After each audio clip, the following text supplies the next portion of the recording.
Hello, everyone, and welcome to the post-crisis chat. And I am the co-host here. You can call me Cookie. And then with me today, as always, is Randy, your other co-host. Nice to see everybody. and Randy needs a nickname, people. So if you want to come up with a nickname, comment down below. Please try and keep it family friendly. All right, so today we are going to be covering Swamp Thing, issue number 21 from February 1984, written by Alan Moore. Just a quick little note. Yes, this is technically pre-crisis, but Swamp Thing does play a part in the crisis on Infinite Earth.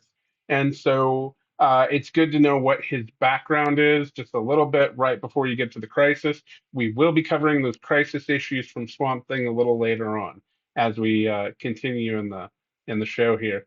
So, Swamp Thing number 21, written by Alan Moore, of course, the famous wizard from the UK, penciled by Steve Bissette, and inked by John Totleben.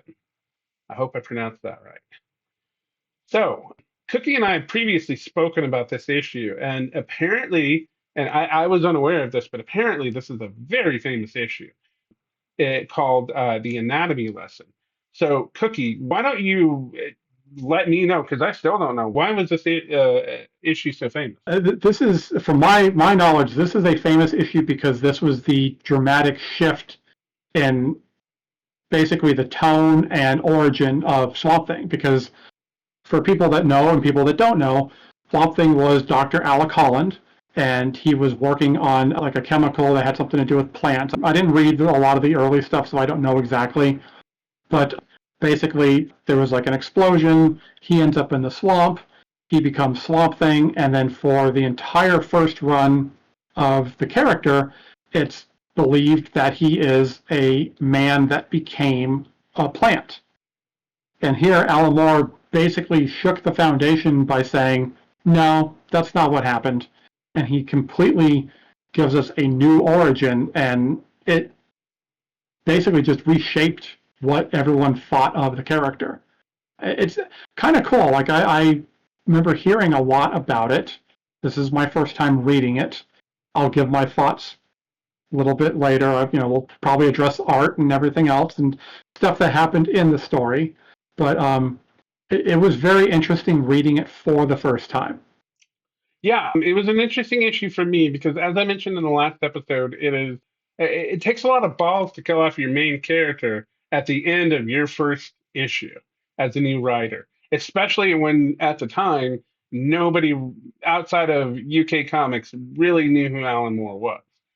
And And so, yeah, go ahead. also, like you gotta kind of throw out there that this is before the time of the internet too, and there wasn't a lot of like press releases. Like, okay, in the '90s when they kill Superman, there was a huge lead up to the death of Superman. Like people knew this was kind of coming. With this, it's like it's just boom right out the gate. Swamp Thing dies. So that's got to be a shock. No doubt. And I also have no doubt that somebody who is watching this is going to remind you that bulletin board systems did exist when this came out, which was a precursor to the internet. So they're going to, well, actually us in the comments, and that's totally okay. Yeah, if I don't know something, please feel free to correct me because I am a professional idiot. Yes, absolutely. So I was excited because this is my second time reading this. I read it through once just reading the comic about a month ago, not really doing a deep analysis or taking notes on it or anything. But this is the first time, at least the first time I am meeting Jason Woodrue, who I take it had something to do with Swamp Thing prior to Alan Moore taking over the book and the issues, before Alan Moore started writing them. And I know for a fact that Woodrue is going to have a big part to play later on based on what I've read. So it was really exciting to go back and see what was for me his first appearance. I believe Woodrow actually was a Justice League villain. If I'm incorrect, if I got that wrong, again, call me out in the comment. But because I got like a stack of like DC's Who's Who from like the 80s and crap. So as a kid, I would flip through them and like always look at the pretty pictures of all the different characters. And I remember the Floronic Man being in there, and I believe that said like his first appearance was in a Justice League book. So, which is something that Alan Moore, I believe, kind of did a lot. Also, was he would bring in characters from other titles and stuff, and kind of give them kind of like a new. I don't want to say like a new. I guess you say twist would be the way I would put it. Interesting. That's new information to me and kind of exciting to realize. I think one of the coolest parts is we get into this comic and Swamp Thing is still dead. I mean, he got killed off in the last issue, and he's still dead in this issue. And Woodry's going to cut him up. He's going to do an autopsy on him. And I'm like, first time reading this, obviously Swamp Thing's coming back. Like you mentioned before, there's a lot more issues with Swamp Thing, so he's definitely coming back. But how's he going to come back when he's been all cut up? That's the exciting thing about comics is that when stuff like that happens, like first time reading it, if you don't know, your mind kind of wanders to like, oh, okay, he's dead. Is the Spectre going to come back and be like, oh, I'm going to raise Swamp Thing from the dead? I guess you could bring the Demon in, the Phantom Stranger. There's some magical characters, Doctor Fate, but the way that they do it, I was like, oh, all right, that's actually pretty cool. The big reveal at the end was kind of awesome. Agreed. And I noticed that this issue, going back and reading it a second time, there's quite a bit of foreshadowing in this issue that I did not catch the first time around. One of the things that I noticed is that they made a big deal of Sunderland. Sunderland, yes. The old man, they made a big deal of the fact that he has this high-tech building and he controls it all from a single panel, the whole thing. And that definitely was going to come back a little later in the issue. Yeah, the foreshadowing was really cool. Like, I even love the fact that basically the book opens up with him talking about like, oh, I hope there's blood, the guy pounding on the window, and essentially everything you see in that first page kind of comes to fruition at the very end, the very last page. Mm-hmm. I like that he kind of set that up like that. Like that's really creative. There's a good team.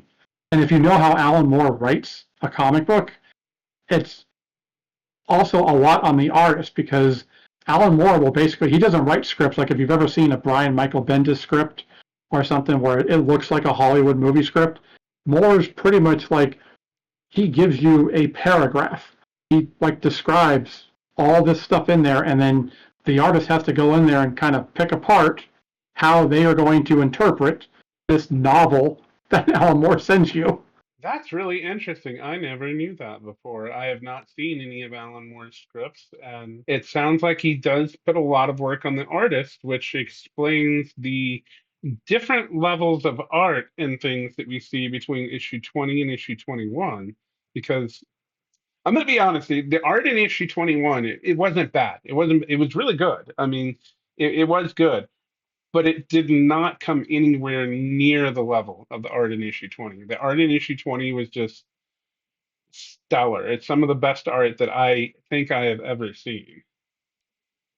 It's definitely a shift in tones because, as we said before, Dan Day had a design for his panels that was really kind of cool and made it stand out. And even Bissette, he's a good artist. I mean, he's done some books that I like, some horror stuff. He did a dinosaur comic that's just phenomenal, beautiful to look at.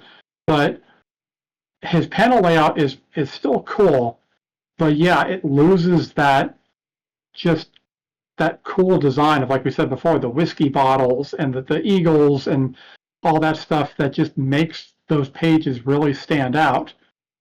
And this was just more like a basic comic book kind of panel page. Yeah, I agree. I agree. One thing I noticed was, and we're not going to get too heavily into politics on this show, but comic books are political sometimes, and so the topics are going to come up. But so one thing I noticed is that the villains take pot shots at liberals, and of course the villains come across as conservative. Yeah, I mean it makes sense because I mean if you see Alan Moore, you know anything about Alan Moore, he looks kind of like an old school hippie kind of dude, and that's definitely going to bleed through I think, in his style of writing. And it doesn't bother me. Like it worked out perfectly fine because, you know, I feel like those characters would be, especially Sunderland, would be an old school conservative, you know, old gray haired white guy, multi-million-dollar business. It's like, you know, he's going to be conservative. Yeah, I agree. And one thing also that I found out interesting that I don't think I picked up the first time around because I wasn't paying close attention to those relationships. Swamp Thing's wife is dead. Alec Holland's wife had apparently previously died in a prior issue, and I don't know that I was even aware of her existence as I was reading through these the first time. It's something I picked up the second time around. Yeah, I believe that goes all the way back to his origins that she died, and I don't recall them ever doing anything. I mean, from what I remember of the little bits that I saw the Bernie Wrightson and Len Wein run, I've got scattered issues. A lot of the main focus, at least for like a female character, is typically Abby because Abby is Arcane's daughter. You know, she's Abby Arcane. I don't know if I realized that or not as I was reading. I could just I was gonna say I just saw your mind explode. Yeah, yeah, that's interesting. Huh. That's going to be really interesting to know as I go back and read more. I don't even know who Arcane is, like, because I never read those old issues. Yeah, and as far as I know, Alan Moore never ever brought Arcane back. And even in like all of the revamps over the years, I don't think Arcane has ever returned. I believe he's pretty much stayed dead. I did not read the Scott Snyder New 52 Swamp Thing, which is supposed to be really good, but I have not read it yet, so I don't know if he returned there. But I believe he's remained dead for the entire run. Wow, that's impressive for comic books. Absolutely. One thing I wanted to talk about was autopsy.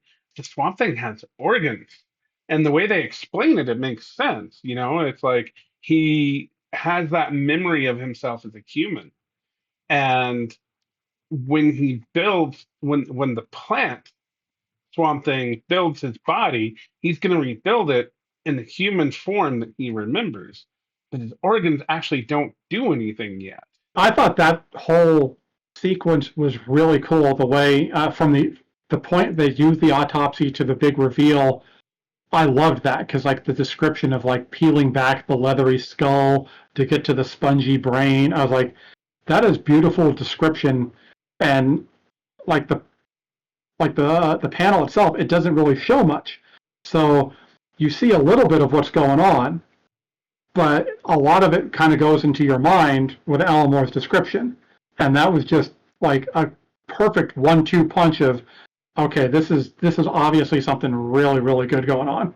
And that's the way they got around the Comics Code Authority at the time, because Comics Code, at least on this issue, was still appearing on the comic. It's going to go away later on. But we'll get there. But yeah, because they didn't want to get too gruesome with it. With intelligence being passed through as food stuff was also a bit more foreshadowing, as I recall, and really interesting. I like that, especially the description where like he was talking about like the cannibals eating the wise man, and then going into the whole like Einstein on a slice of rye. That actually kind of had me chuckling out loud a little bit because like that's definitely a supervillain comment right there. Oh yeah, definitely. And speaking of supervillains, let's go back to Woodruff for a moment. Him getting his revenge on Sunderland, you know, because Sunderland was just being an ass the entire time that Woodruff was working for him, and it was very obvious that all Sunderland cared about was how much money can this dead swamp thing make me, and didn't really care about Woodruff, didn't care that he was going to, Woodruff was going to go back to jail. In fact, threatened to send him back to jail several times if he didn't do the work that Sunderland wanted him to do. And I have to admit, it was very satisfying the way watching Woodruff get his revenge on Sunderland. It definitely was. The two things that popped in my mind are like one, never piss off a serial killer or a supervillain, especially when they have free reign, because it just kind of feels like, okay, yeah, you got money, but you're not exactly walking around with protection. So they're probably going to kill you. And the way that he does it is beautiful because he doesn't do it. He doesn't do a thing. It's Yep. just like, nope, I'm just not going to give you the information and then let you screw yourself. I love that. Yep. And I love it when bad guys fight. Like, I'm a professional wrestling fan. And so like, I love it in wrestling when you see two heels fighting, because then it's that thing of, it's like they're both going to fight dirty and you know it's going to be a really good scrap. And so I kind of love, like, I love seeing two villains try and get up on each other. Yeah, that was really good, really satisfying. I enjoyed it. And I especially enjoyed the end where Swamp Thing reads Woodry's notes and realizes that he's not Alec Holland anymore, that he is this That, swamp monster. And yeah, that's like the way that they drew that's where I think Bissette's artwork started to kick in, because you even saw the redesign of Swamp Thing. Like, the Swamp Thing looks like an issue 20 is classic, what you remember from the 70s Swamp Thing. Mhm. And then Bissette turns it into, like, this is a horror character. This is a monster now. And he did a beautiful job with that, like, whole redesign.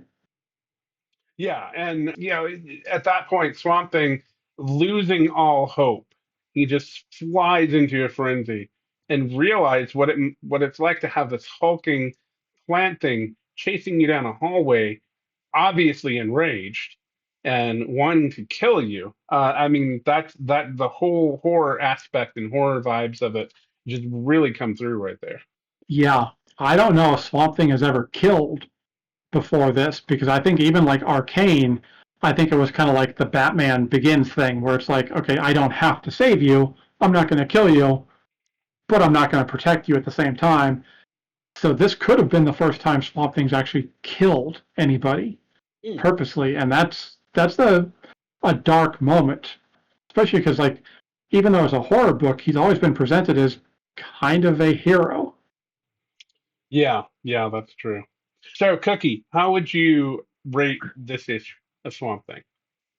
I would probably give this one 4 out of 5 spongy brains.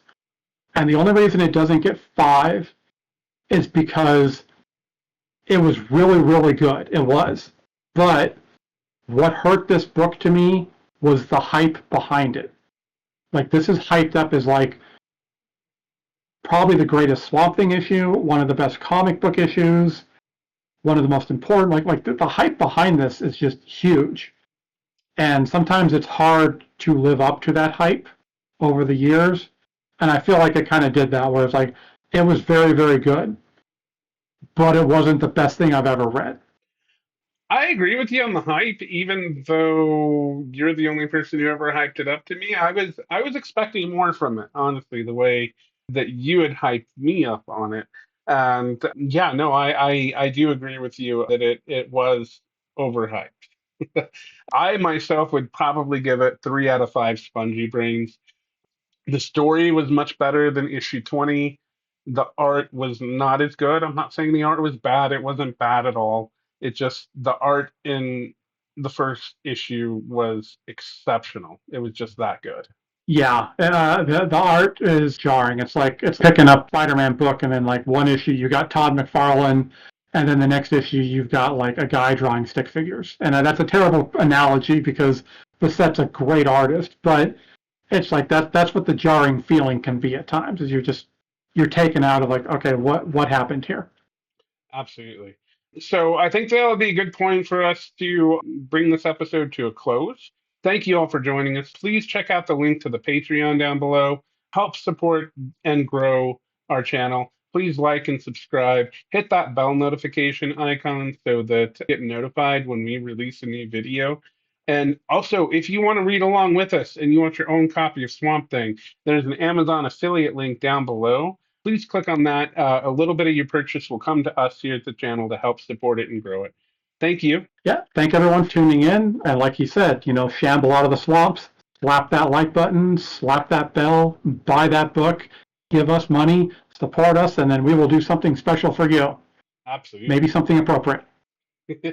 Have a good night, everyone.